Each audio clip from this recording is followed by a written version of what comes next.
কোরআন থেকে সব সমাধান আমরা নিব। সমাধান চাও যদি জীবনে মরণে, ফিরে যাও খুঁজে নাও চোখ রাখো কোরআনে।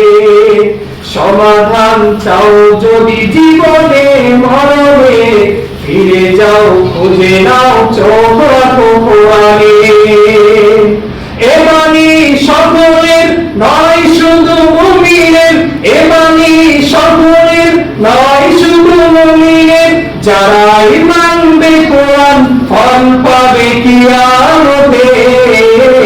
সমাধান সমাধান চাও যদি জীবনে মরণে, ফিরে যাও খুঁজে নাও চোখ রাখো কোরআনে। ফিরে যাও খুঁজে নাও চোখ রাখো কোরআনে। কোরআনের কথা বললে রক্ত গরম হয়, নেতার মন খারাপ হয়ে যায়। কোরআন অনুযায়ী কথা বললে, কোরআনের হক কথা যদি বলে কোনো আলেম, তাহলে নেতার মন খারাপ হয়ে যায়। কিন্তু না, নেতা তুমি দেখো, তোমার জন্য আল্লাহ কোরআন দিয়েছে, হুজুরের জন্য আল্লাহ কোরআন দিয়েছে, তোমার বাবার জন্য কোরআন দিয়েছে, তোমার নেতার জন্য দিয়েছে। কিন্তু যদি তুমি এই কোরআনকে না মানো, যদি তোমার নেতাকে, তোমার গুরুকে তুমি অনুসরণ করো, তাহলে কাল কিয়ামতের ময়দানে তুমি নাজাত পাবে না, যদি এই কিতাবকে না মানো। সম্মানিত হাজিরিন, এই কিতাব আপনার জন্য হেদায়েত স্বরূপ দিয়েছেন। এই কিতাবে আপনি কিভাবে দুনিয়াতে চলবেন, এই দিক নির্দেশনা আপনাকে দিয়েছেন এই কিতাব। আপনি কেন মানবেন না এই কিতাব? এই কিতাব আপনাকে অবশ্যই মানতে হবে, কারণ এই কিতাবের ভেতরে রাজনীতি আছে। আপনি মনে করবেন যে আমি রাজনীতি করি, আমার রাজনীতির সময় এই কিতাব আমাকে বাধা দিবে, কিন্তু না। আপনি যদি এই কিতাব অনুযায়ী রাজনীতি করতে পারেন, আপনার মতো সুন্দর নেতা মানুষ বাছাই করে নিবে। বলেন সুবহানাল্লাহ। কারণ আমাদের নেতা ছিল মুহাম্মদ সাল্লাল্লাহু আলাইহি ওয়াসাল্লাম। তিনি বড় একজন নেতা ছিলেন। তিনি কোরআন অনুযায়ী মানুষের সামনে কথা বলেছেন, তিনি হাদিস থেকে কথা বলেছেন, তিনি এই কিতাব অনুযায়ী মানুষকে জীবন পরিচালনা করার জন্য তিনি মানুষকে আদেশ করেছেন। তিনি কাফেরদের মাঝেও এই কোরআনের দাওয়াত দিয়েছেন। তার একটি মাত্র উদ্দেশ্য ছিল আল্লাহর কিতাব অনুযায়ী মানুষ যাতে করে জীবন পরিচালনা করে। সম্মানিত হাজিরিন, এমন নেতা যদি আপনি হতে চান, অবশ্যই আল্লাহর কোরআনকে আপনাকে মানতে হবে। কিন্তু আমরা নেতা হয়েছি, আল্লাহর কোরআনের কথা শুনলেই আমাদের মন খারাপ, কোরআনের মাহফিলের কথা শুনলেই মন খারাপ, হুজুরদের কানে আগেই আমরা তুলে দেই, হুজুর কোনো রাজনীতি বিষয়ে যেন কথা না হয়। কেন রাজনীতি বিষয়ে কেন কথা হবে না? আল্লাহর কোরআনের তো রাজনীতি আছে, আল্লাহর রাসূল সাল্লাল্লাহু আলাইহি সাল্লাম রাজনীতি করেছেন। কিন্তু আপনি এখন বলছেন রাজনীতি করা যাবে না, কারণ আপনি জানেন না রাজনীতি কাকে বলে। আপনি রাজনীতি এখন পর্যন্ত শেখেন নাই। রাজনীতি ওটাকেই বলা হয় যেটার মাধ্যমে রাসূল সাল্লাল্লাহু আলাইহি সাল্লামের সুন্নাত থাকে, যেটার মধ্যে আল্লাহর কোরআনের আইন থাকে, এটাই হলো রাজনীতি। আপনি রাজনীতি করবেন বিড়ি খেয়ে, এটা রাজনীতি। আপনি একটা বিড়ি খাওয়ার জন্য মানুষকে মারবেন, এটা রাজনীতি। আপনি নেতামো করার জন্য মানুষের জমি কেড়ে নেবেন, এটা রাজনীতি।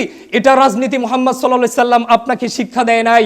সম্মানিত হাজিরিন, এজন্যই বলবো কোরআন অনুযায়ী কথা হবে, কোরআন থেকে কথা বলবো। হক কথা যদি আপনার মনে লাগে অবশ্যই মানবেন, যদি না লাগে আপনি মানবেন না। কোরআন থেকে আলোচনা হবে ইনশাআল্লাহ। আল্লাহ আমাদেরকে কোরআন দিয়েছেন, এই কোরআন আমরা জীবনে বাস্তবায়ন করব, এজন্যই আল্লাহ দিয়েছেন। কিন্তু আমরা দুনিয়াবি কোনো মানুষের কথায় আমরা ওঠা বসা করতে পারবো না। দুনিয়াবি কোন নেতা, সে মারা গেলে সে কবরে, তার তো সে তো মানে প্রভু না, সে তো আমাদের প্রভু নয়। নমরুদ দ্বীনি জ্ঞান শিক্ষা করার জন্য, কোরআন অনুযায়ী আমল করার জন্য কোনো পথ অতিক্রম করে। বলেন সুবহানাল্লাহ। আমরা তো দ্বীনি জ্ঞান শিক্ষার জন্য কোরআনের আইন মেনে আমরা সালাত পড়তে এসেছি, আসি নাই ভাই? আসি নাই? আমরা কোরআনে আয়াতে যে সালাত পড়তে হবে, এজন্য আমরা মসজিদে এসেছি।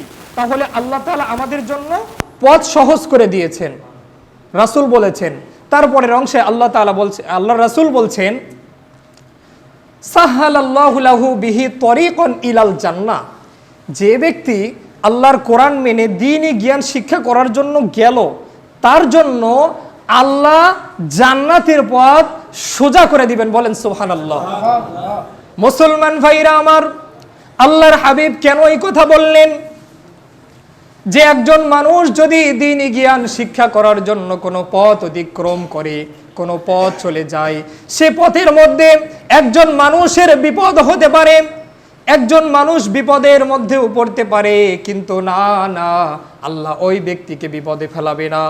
এমন হাদিসে আছে, রাসূল করিম সাল্লাল্লাহু আলাইহি ওয়াসাল্লাম বলেছেন, কোন ব্যক্তি যদি ওযু করে মসজিদের উদ্দেশ্যে রওনা হয়, নামাজের উদ্দেশ্যে রওনা হয়, ওই ব্যক্তি যতটা কদম ফেলে ফেলে মসজিদে আসবে, আল্লাহ তাআলা প্রত্যেকটা কদমে 10টা করে নেকি লিপিবদ্ধ করে দিবেন। সুবহানাল্লাহ। এই সুযোগ আল্লাহ রাব্বুল আলামিন আমাদেরকে দিয়েছেন, আমরা কেন এই সুযোগ হাতছাড়া করব? এজন্য রাসূল বলেছেন, মান সালাকা তরিকান ইয়ালতামিসু ফীহি ইলমান, এমন একটি কিতাব, এমন একটি কথা তোমাদেরকে আমি দিয়েছি, ইলমান এমন একটি জ্ঞান, তোমরা যদি এই জ্ঞান শিক্ষা করার জন্য কোনো পথ চলো, কোনো পথ অতিক্রম করো, আল্লাহ বলছেন, আল্লাহর রাসূল বলেছেন, ওই ব্যক্তির জন্য জান্নাতের পথ সোজা হয়ে যায়, ওই ব্যক্তির জন্য জান্নাতের পথ সোজা হয়ে যায়। সুবহানাল্লাহ। মুসলমান ভাইরা আমার, শুধু এটাই নয়, যে ব্যক্তি কোরআন তেলাওয়াত করে, যে ব্যক্তি কোরআন পড়ে, কুফুয়ান আহাদ, ও পৃথিবীর মুসলমান মানুষেরা তোমরা শোনো, ও পলাশবাড়ির মুসলমান ভাইরা, আমরা এতক্ষণ পর্যন্ত যে আয়াতটি তেলাওয়াত করলাম, যে সূরাটি তেলাওয়াত করলাম, দেখেন এটি এমন একটি সূরা, এটি এমন একটি গ্রন্থ, যার একটি আয়াতে, যার একটি অংশে, যার একটি হরফ যদি আমরা তেলাওয়াত করতে পারি, আল্লাহ ঘোষণা করে দিয়েছেন ওই ব্যক্তির আমলনামায়, ওই ব্যক্তির আমলনামায় 10টা করে নেকি দান করা হবে। চিল্লায় বলেন সুবহানাল্লাহ। তাহলে আমরা কতটা হরফ আমরা তেলাওয়াত করলাম? সূরা ইখলাসের মধ্যে কতগুলো হরফ আছে? তাহলে দেখেন, একটা হরফে যদি 10টা করে নেকি হয়, তাহলে কতগুলো নেকি আমরা অর্জন করলাম। এজন্য ভাই, বসে না থেকে আমরা অবশ্যই সুন্দর সুন্দর আমলের মাধ্যমে আমাদের জীবনকে আমরা পরিবর্তন করার চেষ্টা করব। আপনাদেরকে একটা ঘটনা শোনাই, সুন্দর একটা, দেখেন, ছোট্ট আমলের মাধ্যমে আপনি আল্লাহর কাছ থেকে চেয়ে চেয়ে অনেক কিছু নিতে পারবেন। সুন্দর একটা আমল। আপনারা নাম শুনেছেন ইমাম আহমদ বিন হাম্বল রাহিমাহুল্লাহ, হয়তোবা অনেকেই নাম জানেন, অনেকে শুনে